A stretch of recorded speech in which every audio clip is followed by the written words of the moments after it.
Hello नमस्कार, doctor Poonam Sambhaji here from Goa, north Goa, child and newborn specialist.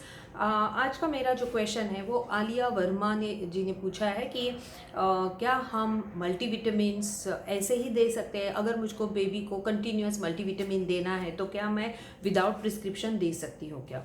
तो access of everything, किसी भी चीज़ की ज़्यादा अगर आप ज़्यादा दे दो तो प्रॉब्लम हो सकता है। Okay, anything that you give in excess can be a problem for baby or for anyone, and it is the same even including the multivitamins. Though multivitamins are like not the prescription medicines, or you would say not the medicines to cure everything, but still we give multivitamins for deficiencies.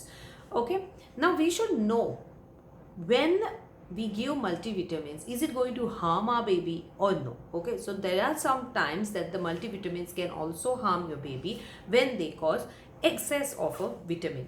जब भी आप multivitamin baby को देते हैं, okay, या फिर कोई भी मेडिसिन जो बेबी के तंदुरुस्ती के लिए दिया हुआ हो, ओके, मल्टीविटामिन यूजुअली रहता है, उसका एक्सेस यानी ज़्यादा भी अगर गया तो प्रॉब्लम हो सकता है। और वो प्रॉब्लम क्या हो सकता है वो आज हम देखेंगे। ओके, तो फर्स्ट है एक्सेस ऑफ विटामिन ए।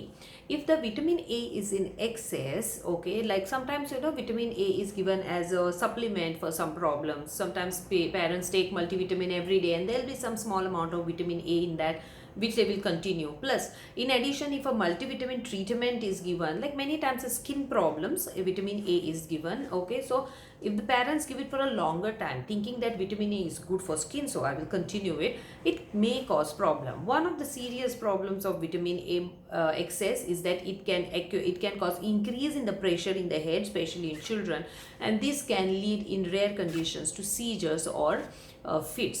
तो अगर विटामिन ए हम बेबी को ज़्यादा देते हैं या किसी को भी ज़्यादा देते हैं, ज़रूरत है उससे भी ज़्यादा देते हैं, तो उससे क्या हो सकता है, वो बॉडी में एक्यूमुलेट होता है। ये फैट सॉल्युबल विटामिन है, यानी वो पानी में सॉल्युबल नहीं होता, डिजॉल्व नहीं होता, फैट में डिजॉल्व होता है, तो बदन में जम जाता है, बदन में रह जाता है। तो एक्सेस अगर हुआ, ज़्यादा अगर हुआ, तो वो चीज़ विटामिन ए आपके सर का प्रेशर यानी इंट्राक्रेनियल प्रेशर जो हम बोलते हैं वो बढ़ा सकता है, और बढ़ाने के बाद उसके वजह से रेयर कंडीशंस यानी बहुत ही कम लोगों में फिट्स आ सकते हैं, यानी मिर्गी का दौरा जो आप बोलते हैं ना, उस टाइप की चीज़ें हो सकती है। दूसरा हम आते हैं विटामिन डी।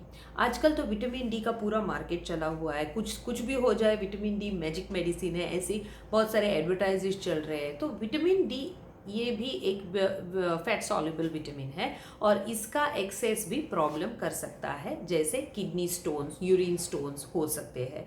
तो जितना चाहिए उतना ही देना है। और विटामिन डी के जो डोजेस है वो आपके पीडियाट्रिशियन आपको ठीक से कैलकुलेट करके देंगे, या फिर वो आपको जब ज़रूरत होगी तभी देंगे।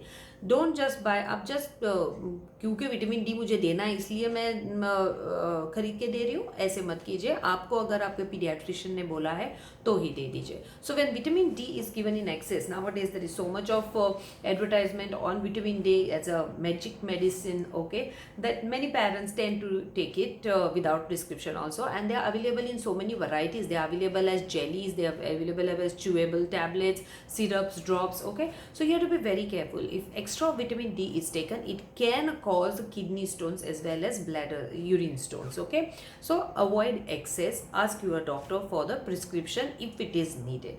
Then coming to iron medicine, sometimes the child may overtake because there are so many tastes of iron, even chocolate taste, so many tastes are there. Sometimes under the influence of chocolate taste they may take more, or the sweet coated tablets they may take those more. These can also have multiple problems of extra iron in body. Okay, ion जो रहता है वो भी syrup के formulation में आता है, जिसकी अलग अलग टेस्ट रहती है, स्पेशली चॉकलेट टेस्ट वाला जो रहता है, बच्चा वो अगर पसंद आए तो ज़्यादा गटक सकता है। ओके, तो अगर ज़्यादा लिया तो भी प्रॉब्लम हो सकता है। अगेन बॉटल सेफ जगह पे रखना जहाँ बच्चे के हाथ में ना लगे, और अगर डॉक्टर ने दिया है ये मेडिसिन तो ही आप ले लीजिए। Then next coming to sodium जो रहता है यानी नमक वाली चीज़ें, ये भी मेडिसिन में रहती है, सोडियम पोटेशियम भी रहता है। एक्सेस इसका हो जाए तो बदन का प्रेशर, ब्लड प्रेशर बढ़ सकता है। Sodium which is there included in many medicines, if the excess goes, then it can cause excess is administered to the child by mistake or somehow, then it can cause increase in the blood pressure also, or it can predispose you to increase in the blood pressure. Coming to vitamin B and vitamin C, now these are water soluble vitamins, that is they are soluble in water, so even excess of it is flushed out through urine, so it doesn't harm much. Okay, vitamin B और vitamin C, ये जो दो चीज़ें हैं ये है water soluble vitamins, यानी ये अगर ज़्यादा बदन में हो गई तो पेशाब के द्वारा बाहर चली जाती है, बदन के बाहर चली जाती है, तो इससे ज़्यादा प्रॉब्लम हो नहीं सकता। अभी आज का जो ये वीडियो मैंने किया है ये अगेन हिंदी और इंग्लिश में किया है। अगर आपको ये पसंद है तो मुझे प्लीज़ कमेंट सेक्शन में बताइए कि आपको ये इस टाइप के वीडियो जिसमें मैं हिंदी और इंग्लिश में सेम टॉपिक कवर अप करती हूँ, अगर आपको पसंद है तो बता दीजिए, मैं बाकी के मेरे वीडियो ऐसे ही करूँगी। ये आलिया का वर्मा का क्वेश्चन था और मैंने जो आंसर किया है। बाकी अगर आपको क्वेश्चंस हो, if you have more questions please feel free to write in my Google form which is there on top. Okay, or if there are any specific queries, you can please go to the link, another link which is there for the teleconsultation. You can go there also for specific problems.